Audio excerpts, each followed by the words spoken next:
여러분 반갑습니다. 단군자손TV에 오신 것을 환영합니다. 부도지에 대해서 말씀을 드려보도록 하겠습니다. 부도지를 들어보신 분도 계시고 또 처음 접하시는 분도 계실 텐데요. 두서없이 부도지에 대해서 말씀을 드려보려고 합니다.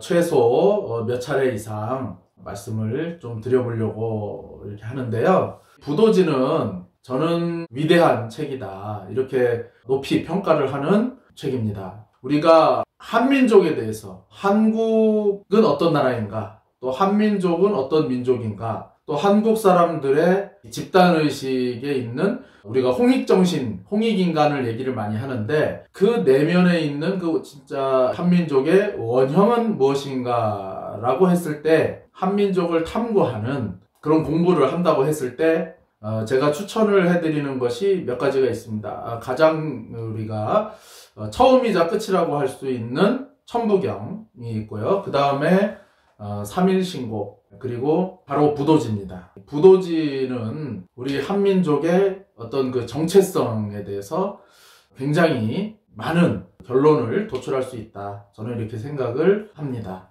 과거에는 제가 부도지를 많이 얘기를 했어요. 그때는 유튜브도 안 할 때고 이런데 이런 이제 이 부도지 책이 있고, 부족하지만 또 쓴 책도 있습니다. 부도지 이야기. 이 책을 쓰게 된 계기를 먼저 한번 말씀을 드릴게요.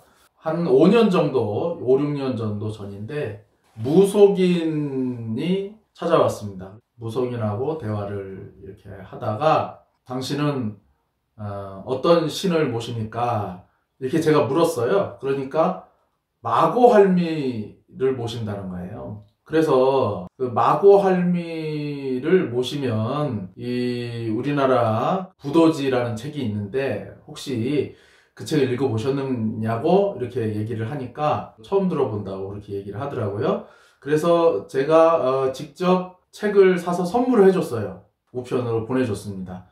만날 기회가 있어서 그 책을 읽어보셨냐 그랬더니 어렵다는 거예요. 이제 물론 우리가 한자 세대가 아니다 보니까 한문에 대해서 조금 벽이 있고 용어 자체가 이제 지금 쓰지 않는 그런 용어들이 많이 나옵니다. 그래서 이제 어렵다고 심리적으로 그런 벽이 있을 수는 있지만 사실상 그 내용을 이렇게 읽다 보면 그렇게 어려운 내용은 없어요. 그냥 대략 흐름이 이렇게 되는구나 게 되는데, 근데 제가 이런 반응을 한두 번 겪은 게 아니라 굉장히 사실은 이런 반응을 제가 많이 겪었습니다. 좀 어렵다는 분들이 생각보다 많았어요.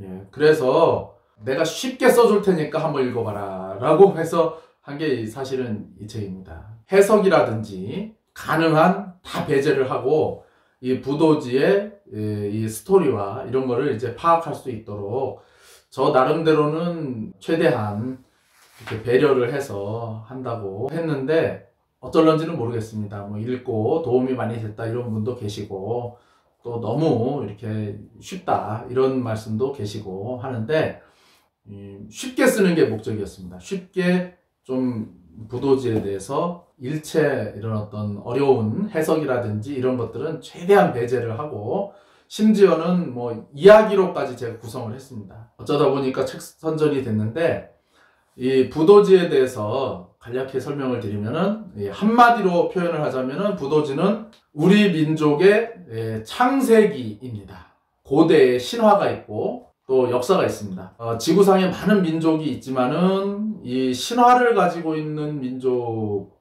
그리고 거기서 더 나아가서 창세기, 이 세상이 어떻게 처음에 만들어졌고 어떻게 이제 흘러왔고 또 어떻게 흘러갈 거다라고 하는 이 창세기를 가지고 있는 민족은 정말로 많지가 않습니다. 이 창세기를 가지고 있는 민족은 뿌리가 있는 민족이다, 이렇게 보통 이렇게 얘기를 하거든요. 단군사화는 우리 민족의 처음 시작이 하느님의 아들을 보내서 이 세상을 이롭게 해라, 홍익인간 제세이화, 홍익인간 이화세계 해라 만들어진 민족이 이제 우리 한민족이다 라는 그런 정체성을 밝혀줍니다. 그런데 단군사화보다 훨씬 그 앞으로 올라가서 정말 말 그대로 창세에 대한 거기에서부터 이제 시작을 합니다. 그래서 이것을 역사로 본다고 하면은 상당히 많이 무리가 있습니다. 또 그렇다고 해서 이걸 또 신화로만 볼 것이냐? 어느 순간에는 역사적 인물들이 등장을 합니다. 그래서 신화와 역사가 이렇게 같이 중첩돼서 이렇게 내려오는 거고요. 우리 민족의 이제 창세기라고 할 수가 있는데 말 그대로 이제 창세에서부터 시작을 해서 쭉 내려옵니다. 그러다 어느 순간에 우리가 아는 인물들이 등장을 하기 시작합니다. 바로 환인, 환웅, 단군 아는 인물들이죠. 그리고 거기에서부터 이제 제가 차츰 말씀을 드리겠지만은 신라 시대로 넘어갑니다. 신라를 건국한 박혁거세 신라의 이야기 이렇게 이제 구성이 됩니다.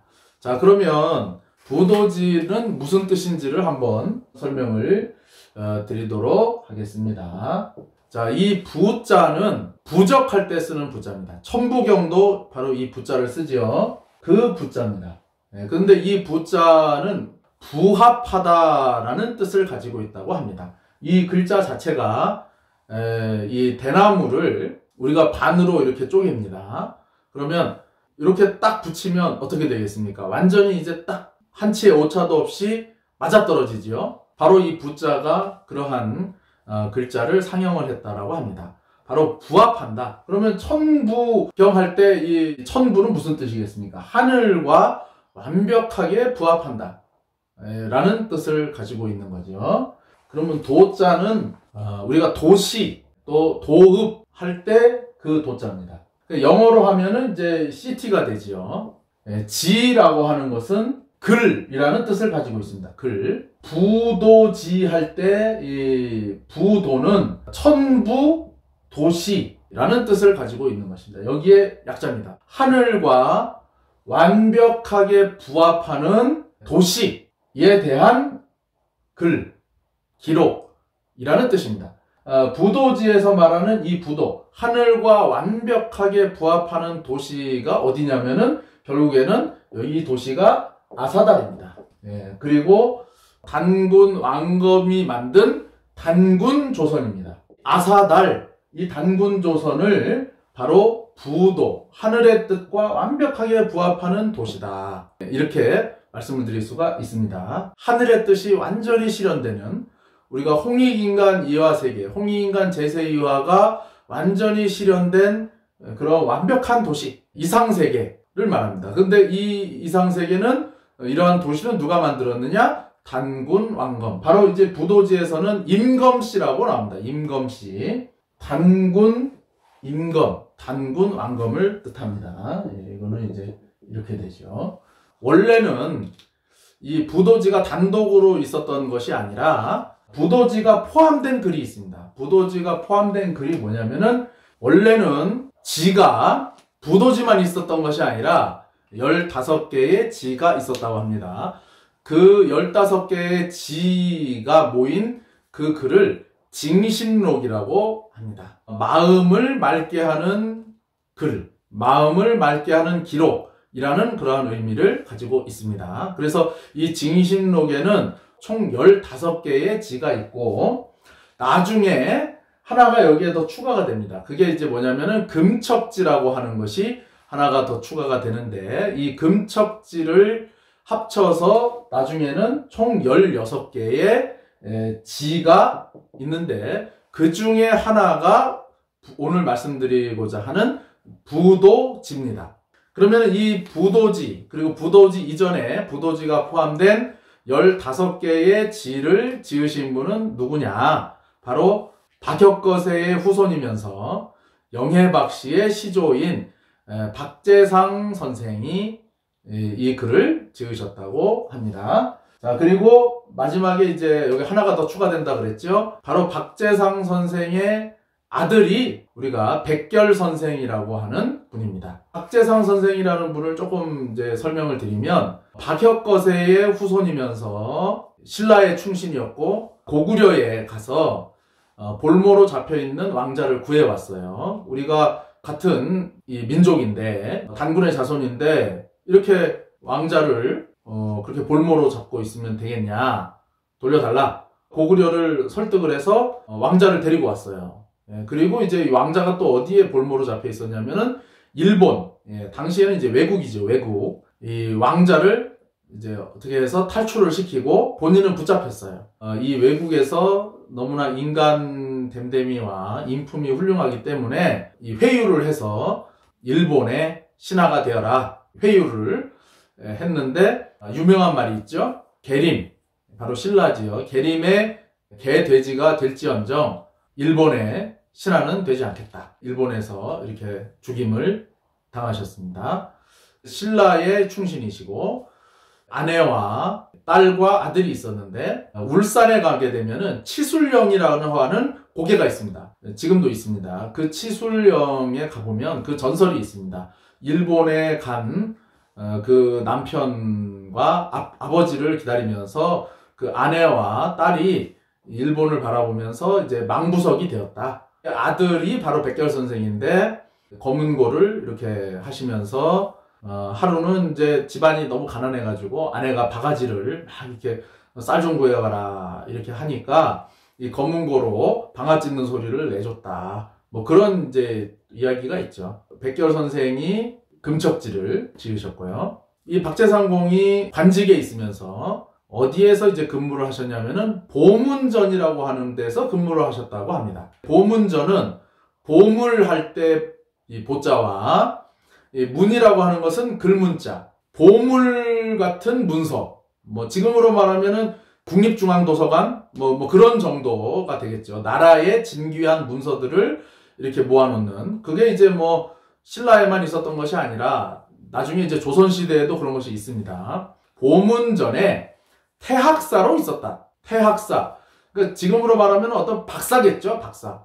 예, 그런 고대로부터 내려오는 그런 문서들을 관리하고 보존하고 연구하는 그러한 기관에 태학사, 큰 박사. 이 징식록이라든지 부도지를 박제상 선생님이 창작을 하신 것이 아니고 그 보문전에서 있는 책들을 보고 정리를 하신 거예요. 그 다음에 본인 집안에서도 박혁거세의 후손이고 직계 후손이고 하니까 집안에서 또 내려오는 그러한 여러 가지의 문서들이 있습니다. 이것을 같이 해서 정리를 한 거예요. 그 정리를 한 것이 징식록. 이것을 보고서 마음을 맑게 닦아라 해서 15개의 지를 지으시고, 나중에 백결 선생님이 한 개를 더 추가해서 16개의 이 징식록은, 이 문서가 어디에 이제 내려오냐면은 영해박씨 문중에 대대로 이것이 내려옵니다.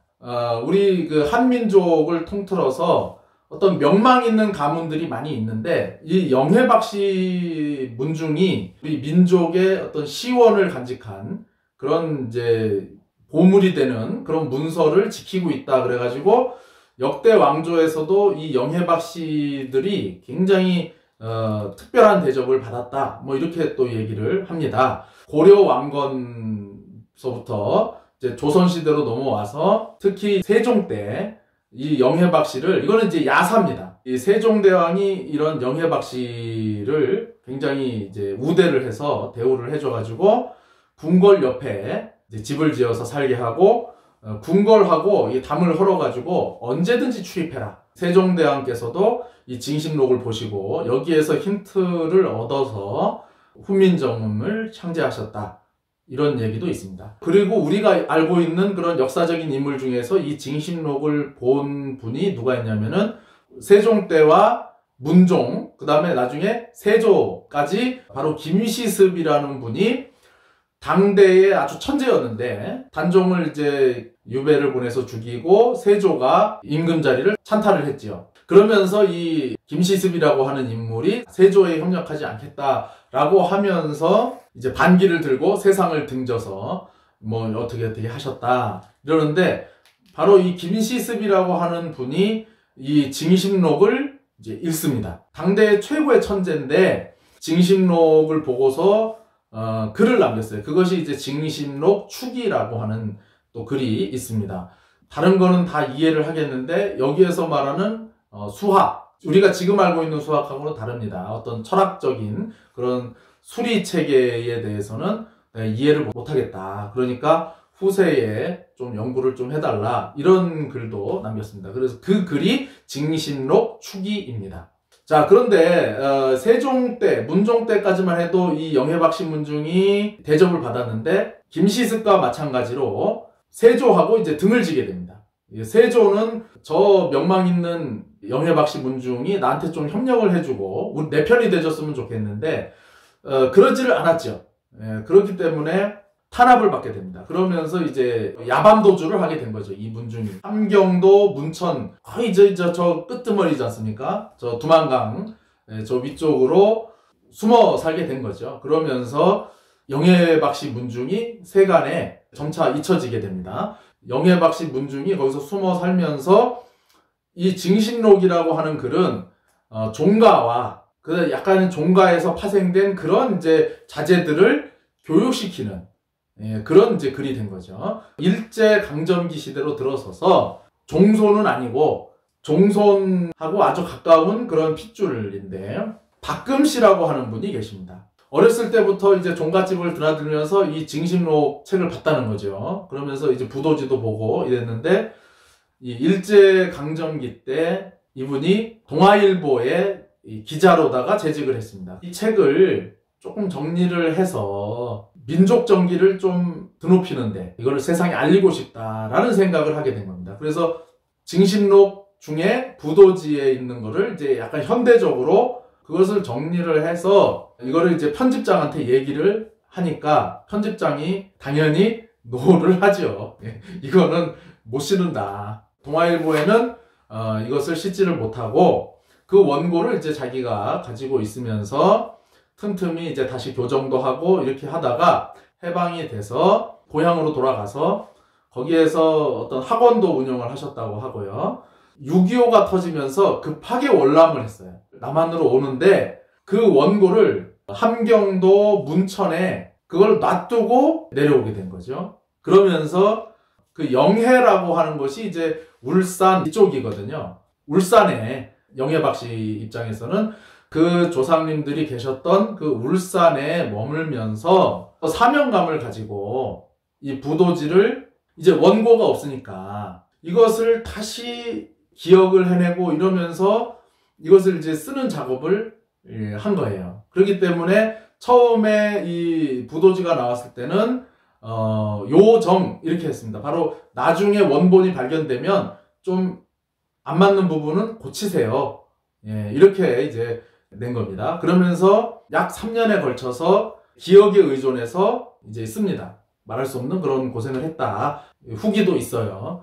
1953년도에 프린트를 해서 전쟁 중이고 이러니까는 프린트로 해가지고 이제 세상에 배포를 합니다. 이것이 우리가 징신록 15개 중에 나중에 16개 다 잃어버리고 부도지 하나만 겨우 건지게 된 어떠한 하나의 스토리예요. 80년대에 김은수라고 하는 분이 있습니다. 이분이 이제 학교 선생님이셨는데 이분이 이제 최초로 주애를 해서 세상에 알려지게 됐습니다.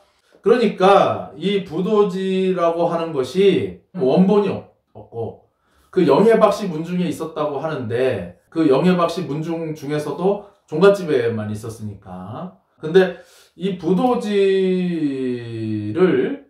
읽어보면 이것이 과연 창작할 수 있는 것인가? 이걸 설명을 하면서 이제 또 말씀을 드릴 텐데 역이라고 하는 것이 나오는데 바로 우리가 알고 있는 달력이죠. 달력. 우리가 알고 있는 이 달력에 대해서 설명하는 그 대목이 나옵니다. 바로 그 누가 얘기를 하냐면은 유호씨가 우리가 요임금이라고 알고 있는 그 요에게 훈계를 하는 대목에 있어서 역이라고 하는 것은 이런 것이다. 달력이라고 하는 것은 이런 것이다. 이렇게 체계를 세워야 된다. 네가 사사로이 이것을 바꾸면 안 된다라고 설명하는 대목이 있는데 이걸 보면 이거는 누가 개인적으로 창작을 할 수 있는 영역이 아닙니다.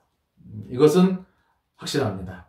그래서 수많은 시비도 있고 그렇지만은 이 부도지라고 하는 책에 어떤 신빙성을 부여해주는 것도 많이 있고요. 그 다음에 이제 이 부도지와 별개로 시원이 되는 그런 존재가 있는데 바로 이 마고입니다. 이 마고라고 하는 이 인물은 쉽게 얘기하자면은 서양에서는 이제 우리가 가이아라고 하죠. 이 대지의 여신. 바로 그런 이제 비슷한 개념이라고 보시면 됩니다. 우리가 땅의 여신, 지구의 여신. 이 마고에 대한 것이 중국에도 있고 한국에도 있습니다.